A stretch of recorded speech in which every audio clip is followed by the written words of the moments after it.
If anyone comes in, you can just answer their questions later.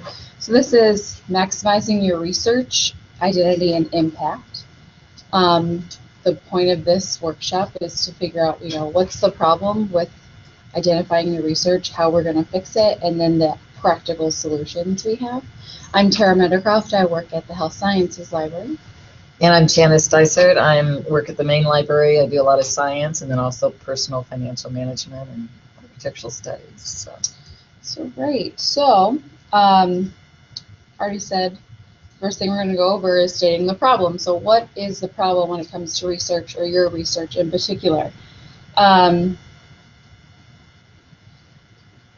then, making the impact bigger. So one of the things is that, how it used to be is that you would publish your work and that would be it. You think people will see my work and then you'll get cited. Great. Actually, citing takes quite a long time, and if you look at, you can look through databases and see how many times certain articles have been cited and the time range in between. It takes a while because, it takes a while for your research to be conducted. It takes a while to get published. It takes a while for everyone to know about it. And another thing that doesn't help is name ambiguity. That's a big thing. So if your common name like John Smith, there's a ton of John Smiths, or just the same last name in general. So some of the things we can do with that is just make sure that everyone knows that you are you, and other ideas on how to share your work outside of, the normal, I've been indexed in a database, I was published in this print journal, stuff like that. Let's see, I need to look at my outline. So like I said, it's easy to mix up names, and it's becoming more of a requirement in a lot of databases. Some of them have this too. You'll have your own profile. Because of that reason, there is a lot of ambiguity. So we'll show you today free ones that will stay with you even if you leave the University of Missouri. There'll be ones that you'll have, but the view, like you'll have now, if you're published already, you'll have, most of the time you'll have it, but the views are a little bit different depending on the subscription that that institution has. So it's important to have more than one. The amount of author profiles depends on you and how many you want to keep up, because I would suggest that if you're going to have, say, a Google Scholar profile, that you constantly look at it, because that algorithm is different. They're going to add in stuff that might not be yours, and you have to actively go in and say, no, Google, this isn't mine. The same with, we're going to talk about Orchid. There's ways to push stuff in there so you don't have to manually do it. And then in Scopus, one another, we're going to talk about, that's not under your control either. So, but the important thing is that you have the amounts that you feel comfortable with, but that you keep them current, because people can still find you on the internet, and still, if you can search for yourself, they can search for you. So it's important that you constantly keep it updated. Like a CV should be constantly kept updated. So does anyone have any questions about that? I know I just gave a general overview. So what we're going to do, and then all of this we have on a LibGuide, a guide on our library website, and I can pull that up eventually. So that way you don't have to remember all of this later. You'll have a URL. It might even be on your worksheets. That will be there. It is on the on the worksheet that we sent out to the online people, and we handed out right in class. It's at the very end, right above our names on the second page. So if you don't remember everything in here, refer to that, and that's a very great LibGuide. So the first thing I'm going to talk about is Orchid. So what is Orchid? It's a way to manage your professional identity. You get to keep it. It's free. It gives you a unique identifier. So if there's another Tara Meadowcroft, I have these special numbers that say that this is me, Tara Meadowcroft, and that's that person, Tara Meadowcroft. So that's the one. It's really easy to sign up for. I'm just going to show you what it looks like. So orchid.org. It's nonprofit. It's supported by foundations, universities, and publishers. So MIT, Cornell, Wiley Blackwell, which is a publisher. It's open source, so therefore you can link to things too. So if you say you have an article and it's digital, you can link directly from your ORCID profile. Someone can click on that link and it takes you to your article, which is pretty nice. And then it also shows, your institution as much as you want to put, your emails, your grants that you have, other unique identifiers you have, like your Scopus profile, researcher ID, Google Scholar, stuff like that. And so, like it says, 3 easy steps. You can sign up for this if you want.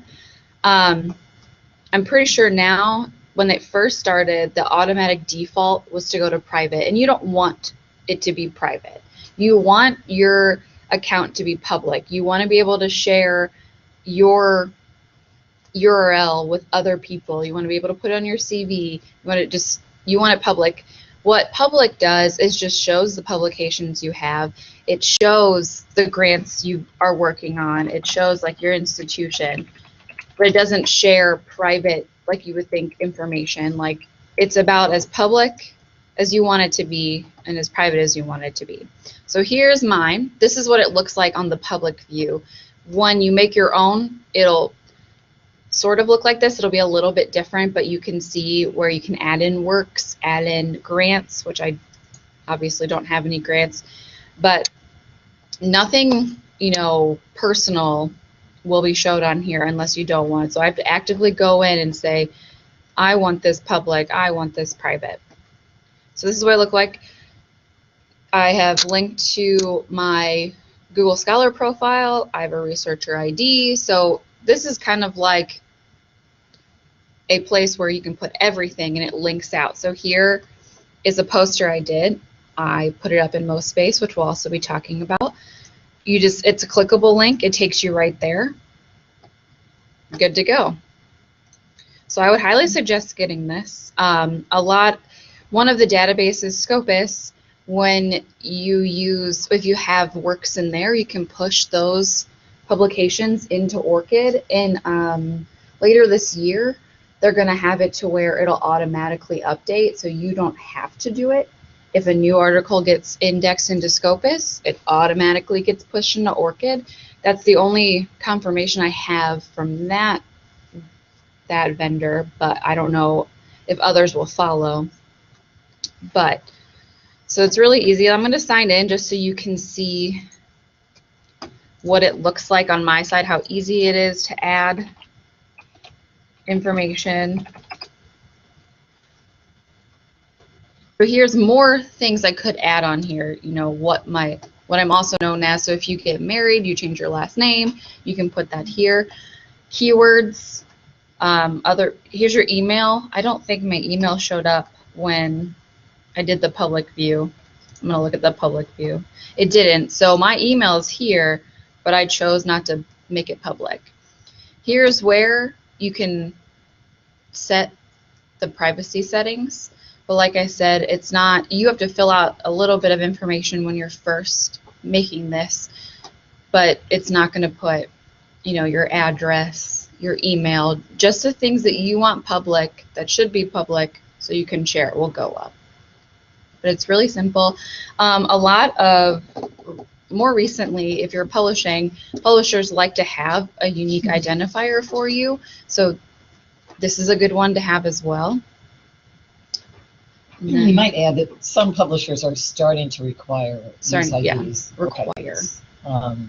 That's slowly happening. I'm sure more will start doing that. Eventually. And then, I don't know, you can see, I'm just going to show you this because I think it's pretty cool. Good. So this ORCID Live is just all the people in real time who are getting ORCID IDs. So you'll see like a pin that shows up. Oh, yep, there's one. Oh, there's one. So it'll move the map where people have just added in or signed up for an ORCID ID, which is pretty neat. So it means it's very universal. Someone in Russia, someone in Finland, someone in Turkey. So anyone can look at this, so it's a great resource. So, does anyone have any questions about Orchid? Okay. I would just very much advocate for it because it's great. Okay, so now Janice is going to talk about Scopus ideas. Okay, Orchid, excuse me, is one that you set up yourself. You don't have one until you do it. And we would advise any of you who are staying in academics, you should really have one. You should go ahead and do it because it is gaining steam, and in fact, some universities actually they actually assign them. It actually sort of set you up with one to start with, but the University of Missouri hasn't gone there yet. But I'm going to talk about the Scopus author profile, the Scopus ID. They actually have an ID number too. How many people know what Scopus is? Some of you are familiar with it. For those of you who aren't, Scopus is a database that indexes primarily journals, but also some books in the sciences, social sciences, and humanities. It's strongest in the sciences and next in the social sciences and humanities. It still has some work to do. But they do cover some of the major journals in humanities. So there are researchers from all disciplines in Scopus. And once you've written 2 articles or publications that Scopus indexes and includes in their database, they will set up an author profile for you. And the nice thing is they maintain it. They do all the work. And really all you need to do is occasionally, if you start publishing in the academic world, you need to periodically, maybe once or twice a year, go into Scopus and look at your profile and see if it's accurate. Because if it's not, I'll show you the way to correct it. And so let's go to that. I'm just going to looking for a database, and we'll type in Scopus.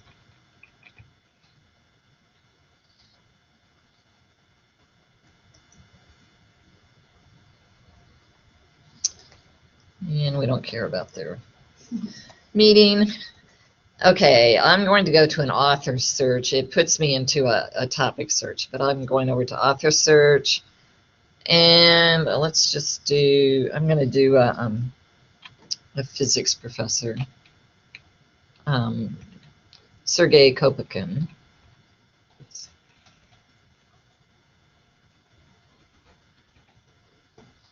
And I'm going to search on his name. I think you hit that word. Oh, I did. You're right. Well, you'll notice that makes a point. If you have an ORCID ID or you know the ORCID ID for somebody, you can search in this database under that number. So, but I accidentally clicked the wrong search button since I don't know anybody's ORCID ID. But they link up. So that's what I was talking about. If you have an ORCID or you have a Scopus and you want to make an ORCID, you push them in from this database, and so it links to it. So eventually it'll show underneath your profile author ID or something. It'll link directly to your ORCID profile, and then eventually will automatically update anything that gets put into Scopus into ORCID. Okay, this has found him. He's written 76 articles or documents that are in Scopus. And notice that they've collected all the variations of the names that he's used through the years, whether or not he's used initials or names. And that's certainly something to think about, is when you start publishing, try to be consistent. And remember, there are lots of people publishing now, so it's really good to use middle initials as well as first names and last names. But if you clicked on the 76, you'd go to the articles he's written. But if you click on his name, it takes you into the author profile. And this is what it looks like. You can see his affiliation up here, and as Tara mentioned, here's his ORCID ID, link to his ORCID ID. This author ID number right here is just a number that Scopus came up with to assign to this person. It has no relationship to anything else. And to be honest, I've never used it for anything. I think you can basically ignore that for the most part. And let's see, over, Well, I do what want to should we talk mention, about? we do a lot of, at the Health Sciences Library, we do a lot of projects where we're working with Scopus, specifically the IDs. And what Janice said, be consistent with your name or your affiliation, because I've seen at times, an example, there was an orthopedic surgeon, he had 11 different Scopus profiles, and they were all him. There's a way to merge them, but you have to just be aware, it's their algorithm, they don't catch it, it's very technical, but that's why you need to go back and check on yours, and sometimes the difference was really small, like his name was Sunny Ball, but he had his Ball and his whole last name, and then one just had a middle initial. It was very confusing. But so just be aware of that when you're looking too. But he publishes a lot, so it might happen, Sergey could have more than one, we don't know. But sometimes it's weird. So if I was Sergey and I was logging on to Scopus for the first time, I'd want to look through these 76 documents to make sure they're mine. And if they're not, you can come over here to the right. If you see one that's not, one that you wrote, you can come over here to the top right, and there's a link for request author detail corrections. And you just click on that and follow the steps, and then it will take you step by step through a process to submit the correction that you need to make. Like, this isn't my article, get rid of it, or merge two accounts because I'm all the same person. And Scopus is very good about doing that. It used to take them weeks to do it, and now it's usually days. They're very fast. Less than a week. And they will communicate with you so you know what's going on. And if all else fails, you can't figure out how to do it, with this step-by-step feature. And occasionally the problem is such it doesn't work in their little step-by-step process. You can just email their customer service email and outline the problem, and they'll work with you to get it fixed. So they're very easy to work with to get things right. What's nice about the profile is that it does give you a lot of information about the person. And some of it's summarized over here on the left, the number of documents, number of times they've been cited, number of times, how many references they have. And one thing I wanted to talk about a little bit today is this thing called H-index. Has anybody heard of the H-index? A few of you have. What it is it is a metric that a physics professor came up with, Jorge Hirsch. He wanted to come up with a numerical value that indicated the relationship between the number of articles a person wrote and their impact. He wanted to make some kind of numerical value for that. Traditionally, articles have been published, and the main way you knew a person maybe had impact was how often their articles have been cited by other researchers. Or that's sort of the impact of the article, how often it's been cited. That's been a kind of a standard way of sort of deciding which are the more influential articles in a particular subject area. And this is sort of combining the two. He has an H-index of 19. And what that is telling you is that he has written 19 articles that have been cited 19 or more times. I'm going to show you sort of how they compute this. We'll go into his list of articles here, and I'm going to sort them by cited by, which means his articles that have been cited the most are up here at the top. Now, unfortunately, Scopus doesn't number their results, but we're just going to count down. So we have the first article's been cited 172 times, second article 99, and then this is 3, 4, 5, 6, 7, 8 article 8 has been cited 50 times, 9, 10, 11, 12, 13, 14, 15, 16, 17 has been cited 25 times, 18, 22, 19, Article 19 has been cited 22 times, Article 20 has been cited 19 times. So that's why his H-index is 19, because he's got 19 articles that have been cited at least 19 or more times. Now, if this article down here gets cited just one more time, his H-index will go up to 20.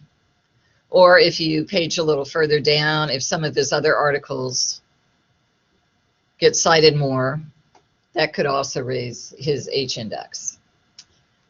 Now, whether or not 20 is a great H-index or not really depends on two things. It depends on how long he's been in the field, and you have to compare his H-index with other people who have been in the same research area about the same number of years. So it's all relative, basically. You can't, I mean, certainly 19 is pretty good. I mean, to have that many articles published and cited that many times. But probably in health sciences, where Tara does a lot of research, 19 may not be that great in certain biomedical fields where there's a lot of citing going on between disciplines. Now, if you were in humanities, 19 would probably be amazing, because in humanities, people don't cite each other's work all that much compared to the social sciences and the sciences. So that would probably be a fabulous count for anybody in the humanities. So it's all relative. And you'll also notice H-indexes are computed by different sites, like Scopus computes it, and we'll see in a minute, Tara's going to talk about Google Scholar. Google Scholar computes it. I think Web of Science computes it. That's another database that covers the sciences, social sciences, and humanities, and we'll talk a little bit about that a little more in a minute. You'll notice the H-index varies a little bit between these different resources. And the reason why it varies is that each of these resources is only covering a finite number. Well, I don't know about Google Scholar. Scopus and Web of Science are covering a finite number of publications, books, and journals. And their Scopus covers about 22,000 journals, and I forget how many books, far fewer books. Web of Science covers about 11,000 journals and far fewer books. And so your numbers, your H-index is going to be different. It could be different because they're covering different, they're monitoring different publications. Google Scholar doesn't, they don't really tell you what they're covering. But they do cover a lot more, probably proceedings, a lot more books than the other areas. And also, you know, I think they even go into patents and things like that. So they're covering a much bigger pool of literature. So chances are, if you want to see your highest H-index, you'll go into Google Scholar and profile, which we'll do in just a minute.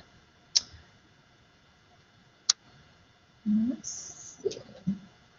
Well, before we talk about Google Scholar, I want to talk about another aspect of researcher impact.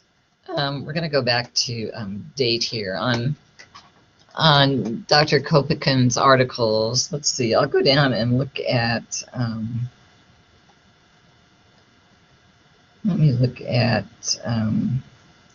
let's see, I wanted to pick one out.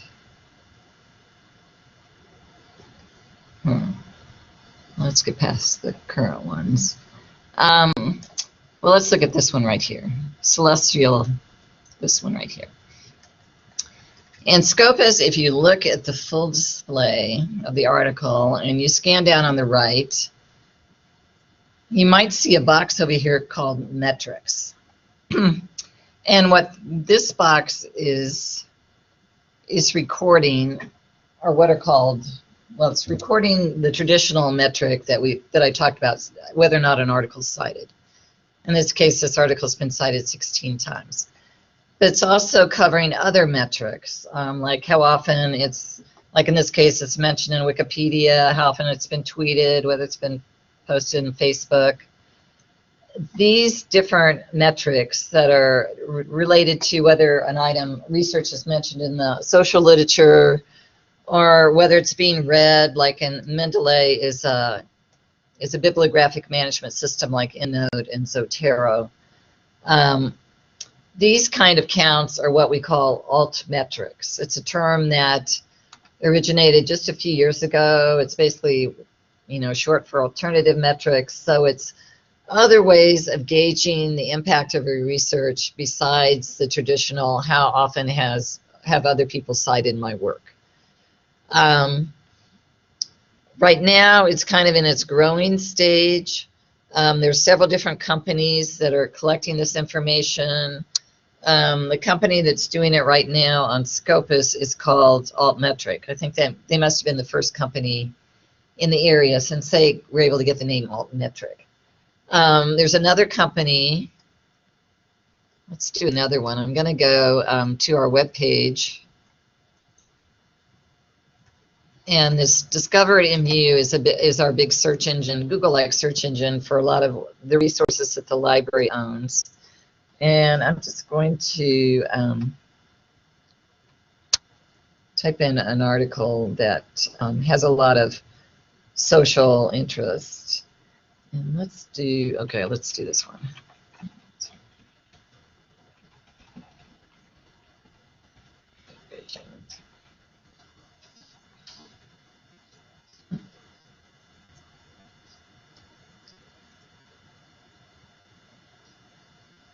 Okay, here's my list of results, and note these little colorful graphics here. These are little graphics that have been added by another company that monitors all this activity, and it's called Plum Metrics. Plum Analytics is the name of the company. I don't know why they came up with that name, but and if you move your cursor over this little image, you can see a little summary of everything that's happened to this article. And you can see a lot of activities happened to this article since it's been published in August 2014. And I can actually click on it to see it in a bigger screen.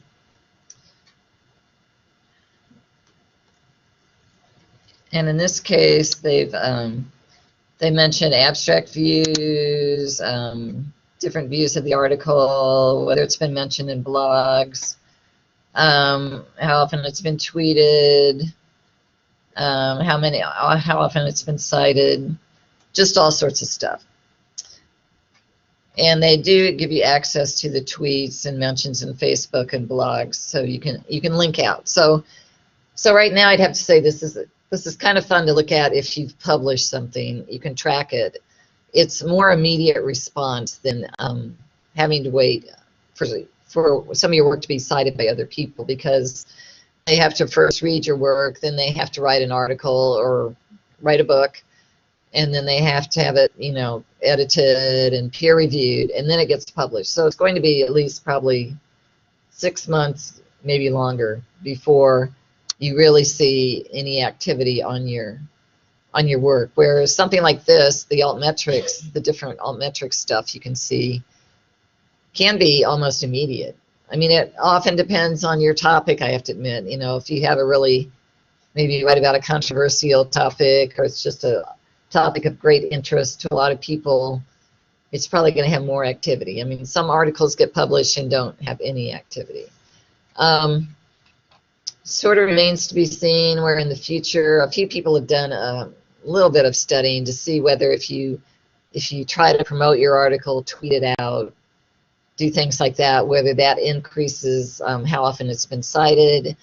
It really hasn't been enough time yet to really know that for sure. They seem to think there is a possibility that, yes, that could increase interest in your work if you start promoting that. So that kind of opens up a whole different world for researchers if they want to, do a lot of promotion of their work or not. Yeah, wasn't this particular one someone who used to work here, but it was like she was on the news, or her research was on the news, kind of went viral, right? So that right, yeah, this one, and unfortunately Plum Analytics doesn't do, well, here's news mentions.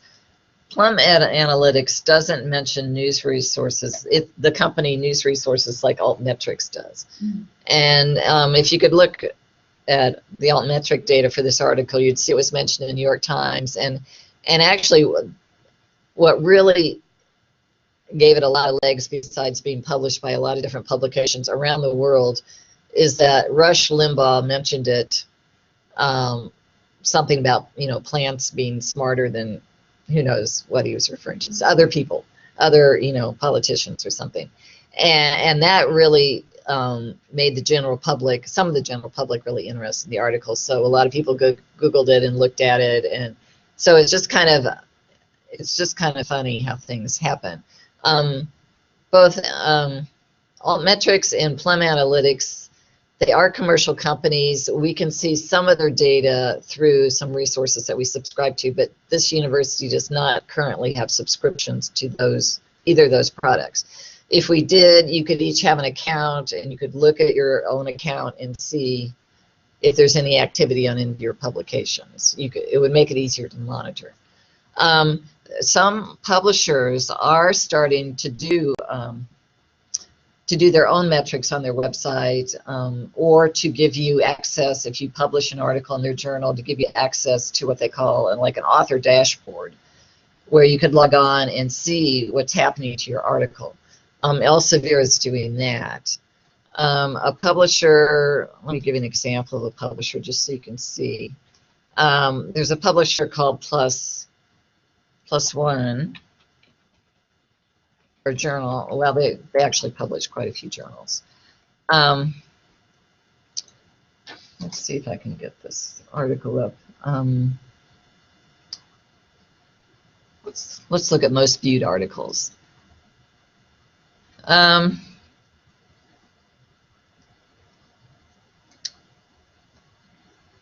Let's see what looks real.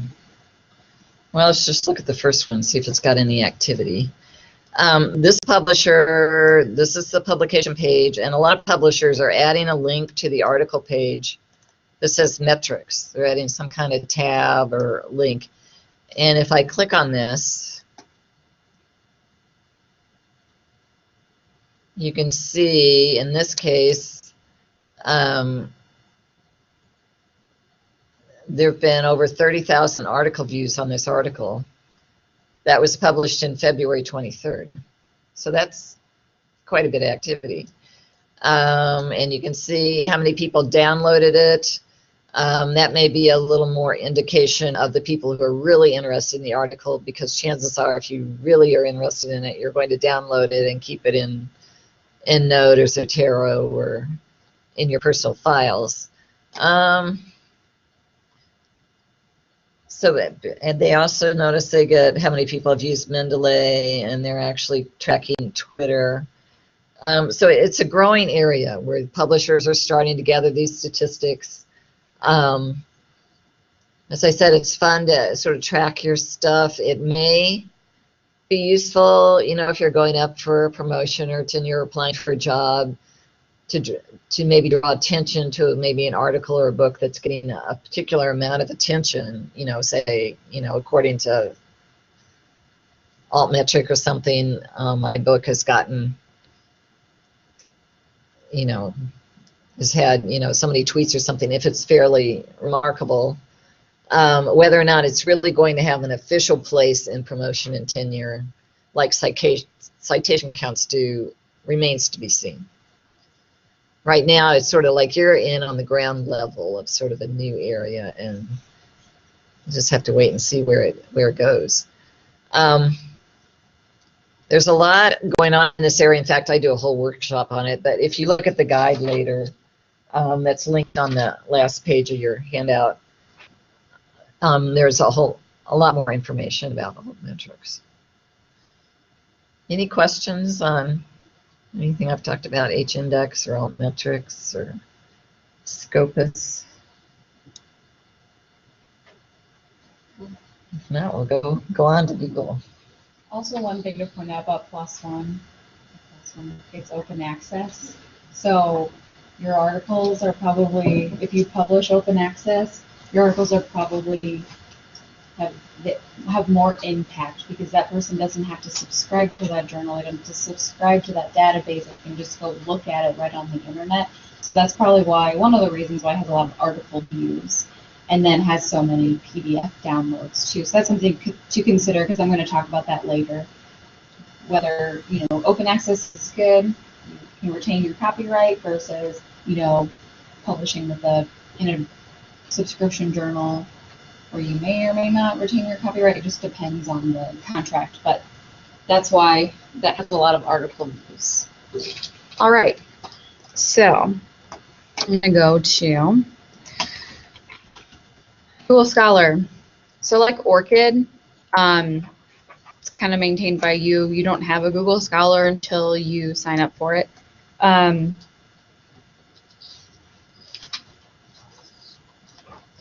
you can see I think I haven't looked at this in a while, but let's see my citations. I'm going to add my name in here so you can just see.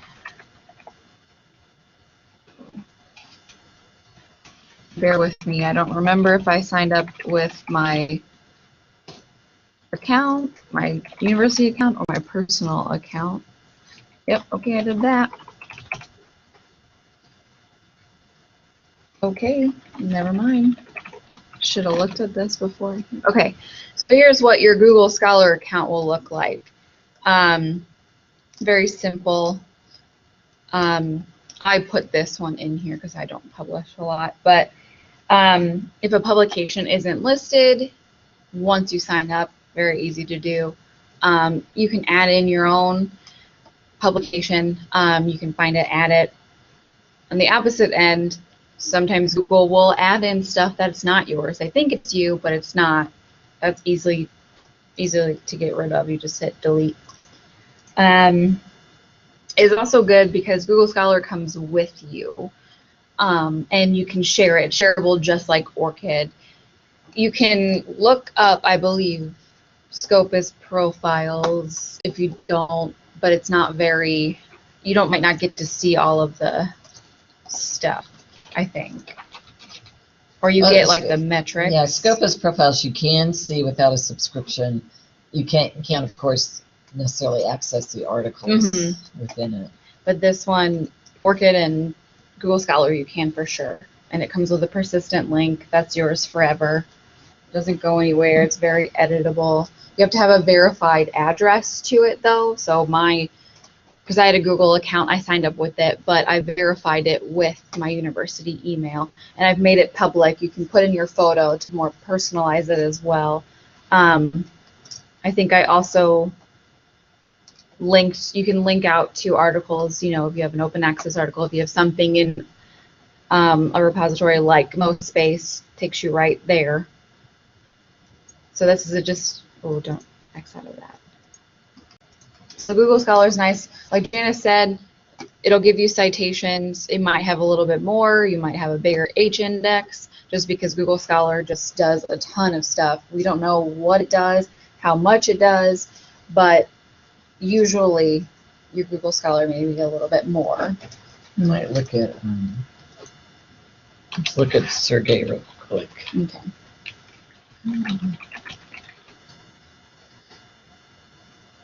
If you type in an author's name in Google Scholar, if they have a profile they've made public,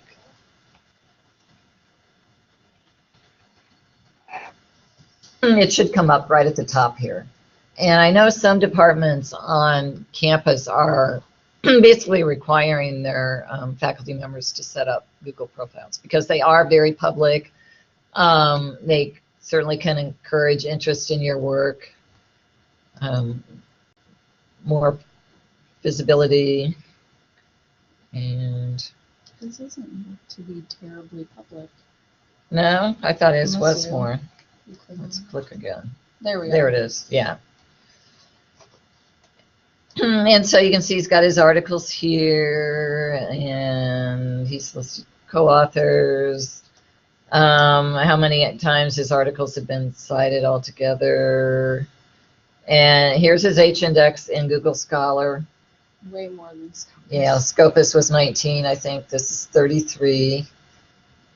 Since 2012, it's 18, so they're getting even more refinements. So we definitely encourage you to have a Google Scholar profile if you stay in academics and continue work. Another profile, I'll go through just a couple more just real quickly. There's one called Researcher ID. I only want to mention this in passing. Let's see. Oops, well, great. Never mind. Never mind. Well, Researcher ID, it's the it's the researcher profiles for Web of Science. Web of Science is a database like Scopus. In fact, they're competitors. And where Scopus creates the author ID for you. Web of Science makes you create your own author ID, which to me is like too much work. So I don't think all that many people actually do it. But you can go to Web of Science, you can create a Researcher ID account, you can pull in your articles from Web of Science, but I think you pretty much have to update it yourself. And so it's a lot of work, and I don't think it's used really that much to make it worthwhile. So I'd say probably don't worry about that one. There's a couple more sort of researcher social networks, networking sites online on the web that you may have heard of. There's one called academia.edu. Has anybody heard of that one? Academia. That one is used a lot by people in the humanities.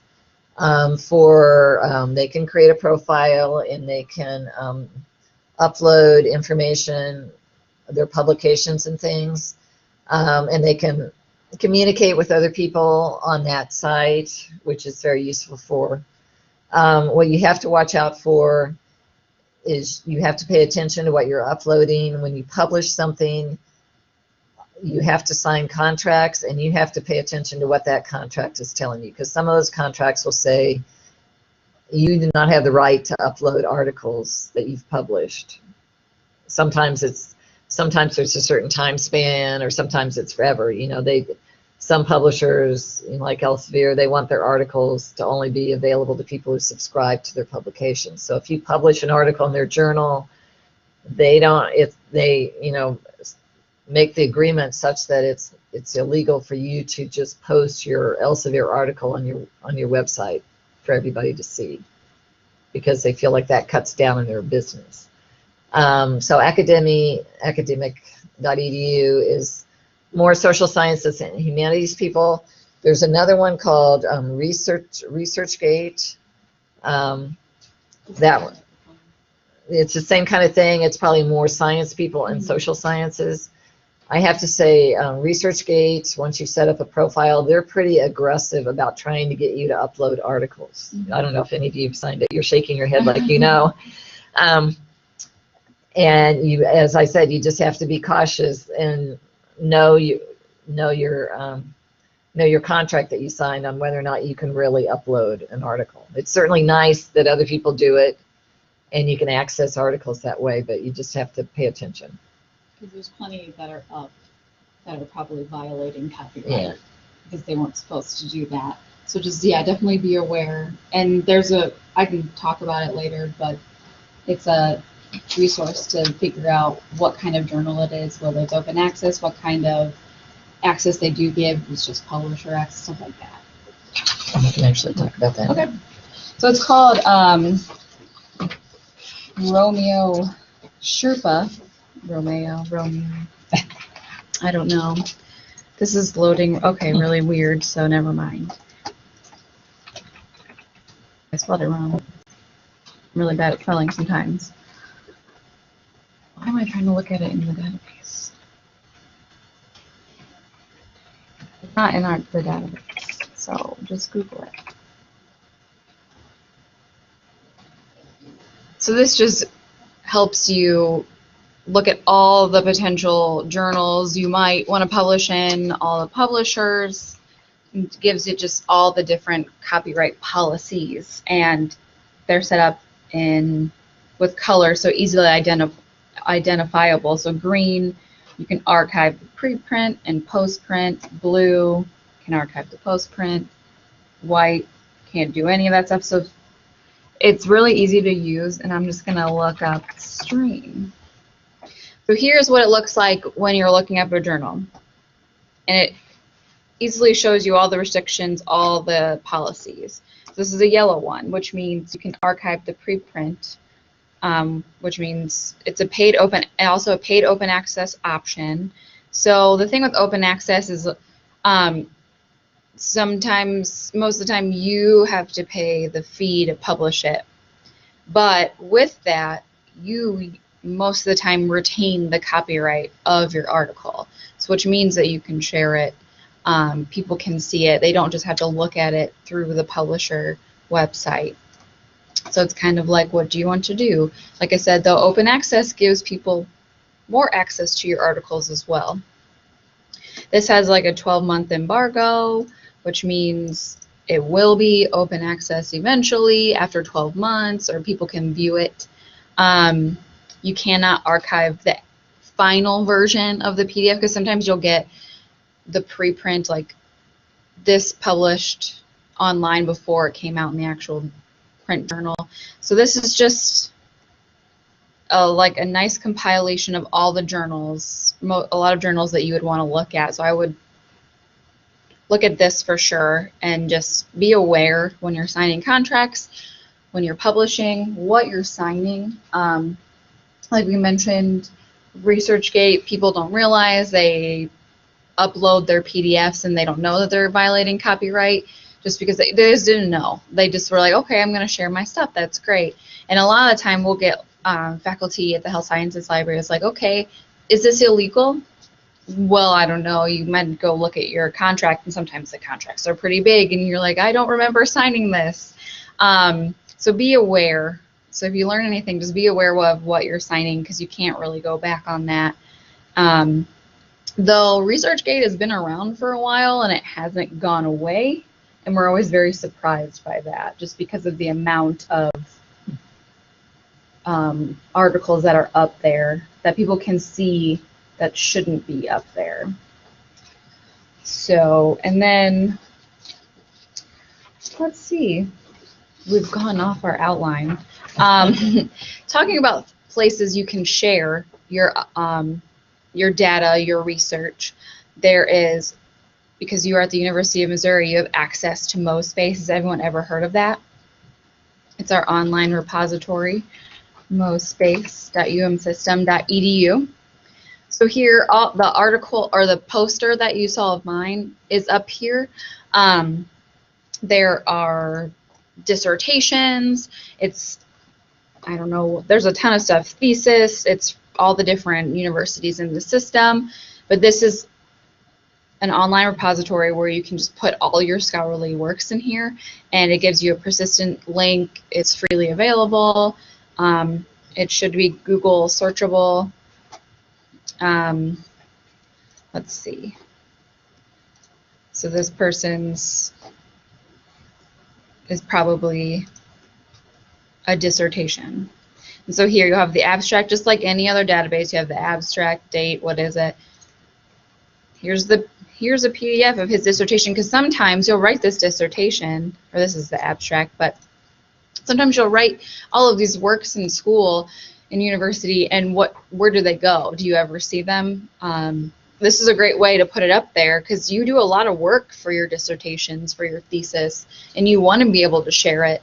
And so this gives you a great way to share it. I would definitely, if you have anything that can be uploaded, I would use that. So like I said, posters, my posters in there. In school I did a community analysis, so it could be anything that's scholarly. You do have the option, for those of you who are writing dissertations, you do have the option of making it, you have some different levels you can choose from. You can make it open access to everybody. You can make it just available on campus. You can say no, you know, if you're particularly people in the humanities, possibly social sciences, may also be planning to write a book out of their research from their dissertation. So they might want to keep keep basically not let anybody look at their dissertation for a certain number of years before it becomes available for people. So when you get close to graduating, you'll get some form that you'll fill out, and at that time you'll choose how visible you want your work to be. If you don't plan to write a book and you're not, like, I think some students are working with research that may be tied to a company, and for some reason, that has to be private for a while. But if you can make it, open access to everybody, and then, when you apply for jobs, you can link directly to your dissertation, and the people that are thinking of hiring you can look at it and read it. Also, if you're doing presentations at meetings, this is a great place to sort of archive that and make it available to link on your resume. So keep that in mind. The MOspace person is always looking for academic material to add to MOspace. So yes, she's happy to get applications for stuff. Yeah. And then one more thing that I'm just going to quickly talk about. Talking about sharing your research in paper format and in article format, but there's also ways you can share like data sets, and that is through Figshare. I don't know if any of you guys would be doing that, but it's just another way to discover other people's research, share your research here. It's not linked to an institution, so that's good. So it goes like ORCID, like Google Scholar, it's yours. Like, it moves with you. And then, yeah, I don't want to talk about this too much because we have 7 minutes, but this is just another place to share your work. So this is the whole, increasing your impact. What can you do to make sure, you're just not siloed, your article is just stuck in one place? Like, open access is great because it lets you're allowed to upload stuff to Figshare, to MOspace, to stuff like that. You can share it out on Twitter. So that's kind of like, it's a little bit different than, waiting for your article to be cited. But if you can share it with others, it increases your impact just a little bit. And then with that, if you want to share your stuff, you want to make sure it is attributed to you. So you have, the ORCID, the Google Scholar, so that way people know it's definitely you, it's your work, and you're easily identified.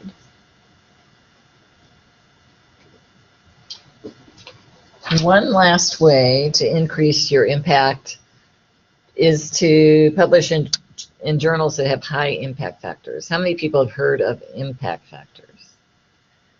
A few of you. Impact factors are another metric. They're like a numerical value that indicates the importance of the journal, or at least to some people, I should say. It's a metric that is a little bit controversial, but right now it's the most widely accepted metric for ranking journals, and everybody likes to rank journals. Let me just let's just do look up a journal and instruction. I'm just putting it on Google. If you go to a journal website, chances are if they've been assigned an impact factor, they're going to mention it on their website. In this case, this journal does have an impact factor. Impact factors are assigned to kind of a subset of journals that are indexed by the database Web of Science. So about 10,000 journals, 11,000 journals have impact factors. So not all journals have impact factors. And only journals in the sciences and the social sciences have impact factors. Humanities journals do not have impact factors. And that is because normally in the humanities field, as I mentioned earlier, people aren't usually citing other people's work a lot. They're sort of doing their own work. It's sort of self-contained. So measuring how often something is cited in the humanities just isn't as important as the other fields. Now, this one is saying, let's see, the impact factor for this journal is 3.692. And that what that is telling you is, at least currently, if you have an article published in this journal, on the average it will be cited 3.692 times. There's something new called Cite Score, which is almost the similar metric, but it's created by Scopus. Scopus, the other database, does the computation, and they include a little bit, well, they cover more journals than Web of Science in their computations, and so that's probably the reason why it's a higher number for Cite Score, which is Scopus, versus impact factor. But currently, impact factor is the metric that is widely accepted by a lot of people in the academic world, and that's what you'll hear about. When faculty go up for promotion, they often ask them to list the impact factors for the journals they publish in. If you're a graduate student looking to publish an article, you may want to check the journal to see if it has an impact factor, so you can try to get into ones that have the best impact factor. So any journal that has an impact factor is considered basically somewhat prestigious, because not all journals have them. And to get more information on an impact factor, like in this case, the impact factor for this journal, what was it, Learning and Instruction, is 3.692. Well, that's, again, like the H-index, it's sort of relative. You want to look at other journals in the education field and see what their impact factors are, to know whether this is an important, is a really good impact factor, value for an impact factor or not. And to do that, you can go to our, oh look, a whole bunch more people got orchids while we were talking.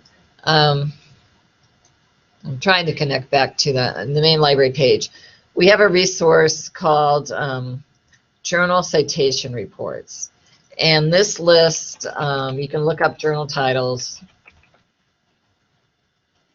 Reports. Journal Citation Reports. You can just look up a journal to see if it has an impact factor, and we'll just do the one we had. Whoops. Reading and instruction. I'll also type it out, because copying and pasting sometimes doesn't work. And it says it's not in there. That's just a personal tip. What did you say? Sometimes if I copy and paste the journal name in there, it won't show up. But if I type it out, it will show up. It's sensitive. Okay, this comes up. It actually gives you impact factors for many years, but most people just want the most current impact factor, which in this case is 3.692. Over 5 years, it was almost 5, so it's kind of gone down a little bit. But what I really want to see is sort of how this ranks in the subject category, what this value does to it in the subject category. And if you look up at the top, it tells you this journal is actually in, it looks like, 2 subject categories: education and educational research, psychology, educational, or psychology, educational. So I could click on either one of these, or I can come down here to rank and click on this. We'll just do it here, because this nicely tells you, this gives you the little summary where this journal with that little bit over 3 value of an impact factor, it's ranked number 4 out of 231 educational titles. So that's pretty impressive. If you publish an article in this journal, that's, you know, you get a gold star. I mean, that's going to get you points on for promotion and stuff. So it's in the first quartile of those journals. And it's actually number 3 in the category psychology educational. So this is a pretty highly ranked journal. Now, if you wanted to see other journals in this category, you could come up here, one of these categories, you can click on the category, and it'll list all the journals. So like the number 1, let's rank total sites here. The top journal in this category is Computers and Education, and its impact factor is almost 7.8. Now, impact factors are going to vary by discipline. In the biomedical field, 7.8 is probably good, but some journals may have 30 or even a 50. They may have really high ones, and that's because so many people are publishing in that area. There's more researchers in the area. They're citing each other more often, and so that means there's just more. There can be higher citation counts. Other fields may not even have a journal that has an impact factor of 7.8, but it's still a top. The top journal may only be like a 2, but that's still a great journal because of the field that it's in. So it's just a way to maybe, if you're looking for places to publish, if you've got a list of journals that kind of cover your research, you may want to look them up on impact factors and just, start with the highest ones first and just work your way down. So, I mean, the thought is the higher the impact factor, the more visible your research is, the more chances it can get cited. There is some controversy with that because some people say, well, publishers have been known to sort of manipulate things to get more higher citation counts. They'll ask authors to cite other journals that they publish, or people cite themselves. And there are ways in the databases to eliminate self-citations. But to be honest, when they're computing these impact factors, I don't know if they get rid of self-citations. I'm not sure about that. So there are ways to sort of game the system a little bit. So some people don't really like impact factors, but as I said, they've been around a long time, and so far nothing has pushed them off the mountaintops, so they're here. As I mentioned, humanities, there is really no journal ranking system for humanities, so that I know is somewhat problematic because you don't really have much guidance on where to publish. But well, we've gone for an hour, and any questions that you have? Like we said, everything that we've mentioned is in that guide. I'll bring it up. The last link on there. If you just type research identity into our search box, the guide comes up first thing. And we've got information on each of the different profiles you can set up.